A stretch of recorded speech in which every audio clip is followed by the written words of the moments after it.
Hey, from Bugeye guys, what have we here? This is something very different, a dual exhaust Bugeye. What could it be? Engine on the right, engine on the left. It's actually a gas-fired heater. And that gas-fired heater comes down through this little opening. They made a little heat shield there, and that feeds our exhaust port right here on the side. The prior owner had a straight pipe ending just about under the seat of your passenger so that all the smoke would come out under your wife's chair. Now we put it outside so you could have a side pipe on your Bugeye, even if it's a tiny 1-inch one, but nonetheless. This is an incredible survivor Bugeye that we're just so excited to have. This thing is full of original, cool, old stuff, and it verifies and confirms a lot of the things we've been striving to put on concourse cars, and you know, it's just more confirmation of a number of the fittings and features and fixtures that go on an all original Bugeye. For example, you can see all of the seam sealing there along the footwell. That black goop that looks kind of crappy is actually a really cool original seam sealer that was applied. And all of these restored cars that we often have, that gets media blasted away so you don't get to see it.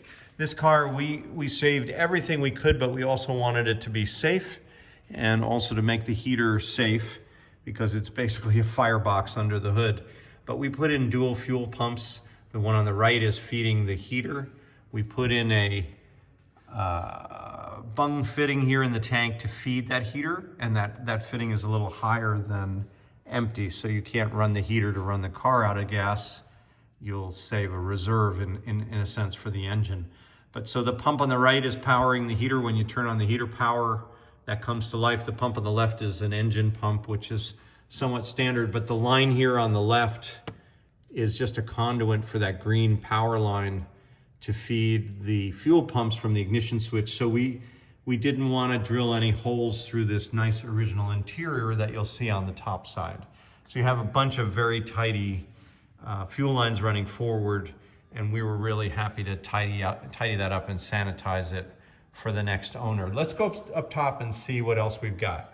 So this is car 18863, a 59 Bugeye that was made, I think it was April of 59. You can see things like these little spot wells on either side of this bonnet latch.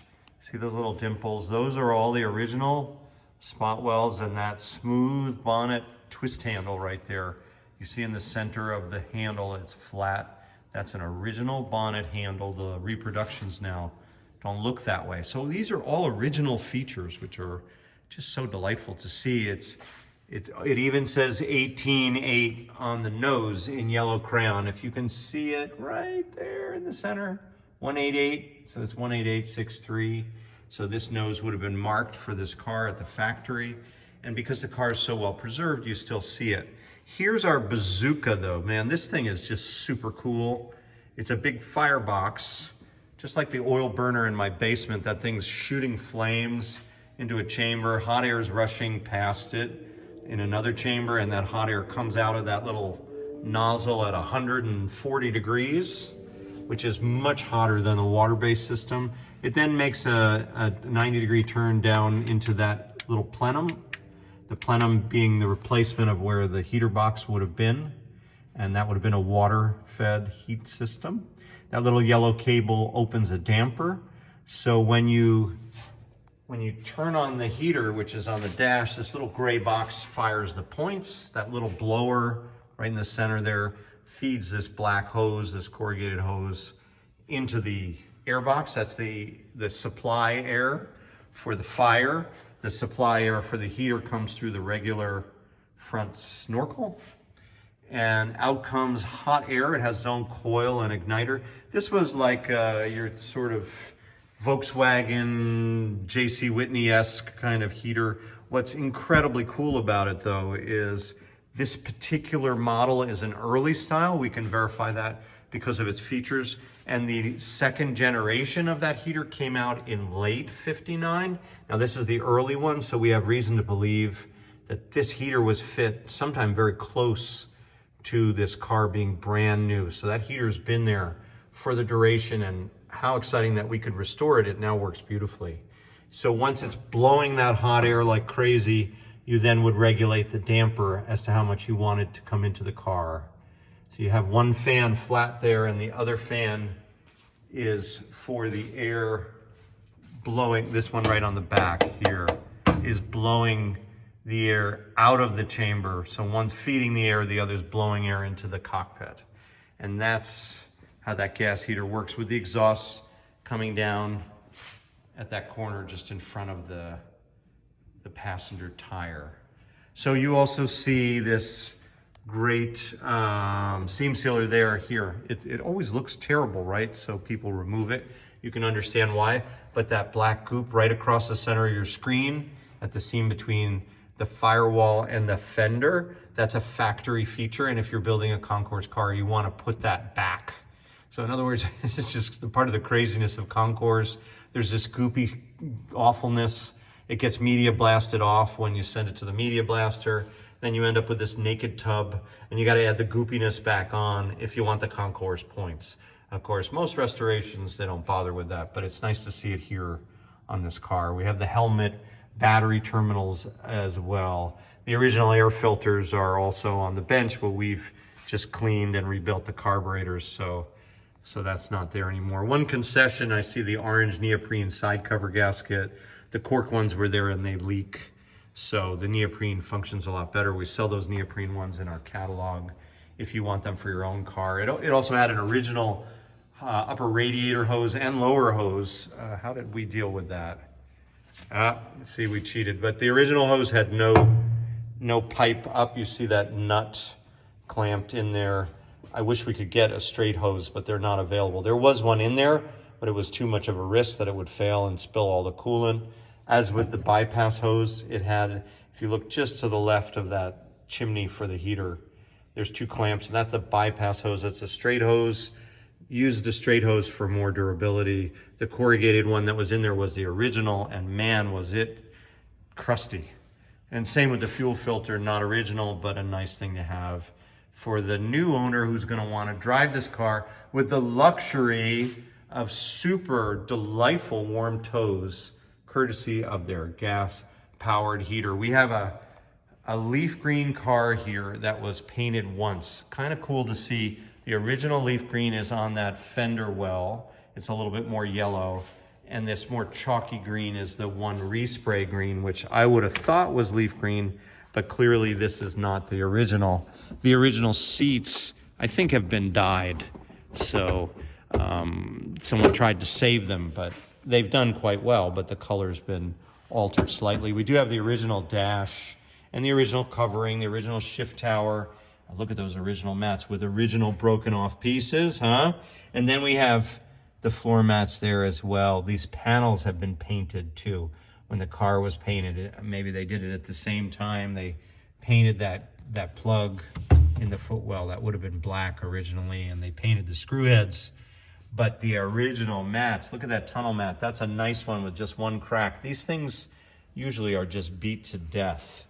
I don't even want to put anything on it. You can see the little strip that runs outside the seat.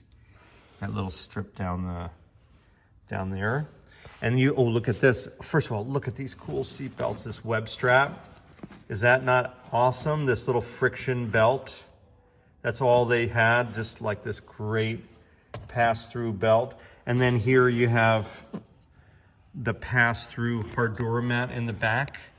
This is the way that, remember, we've talked about it before if you've been watching our videos. This is how the topo was fed. There's a little rubber bumper right on the back. Can you see it there? Right there, if the focus will happen. Anyway, original mat in the back.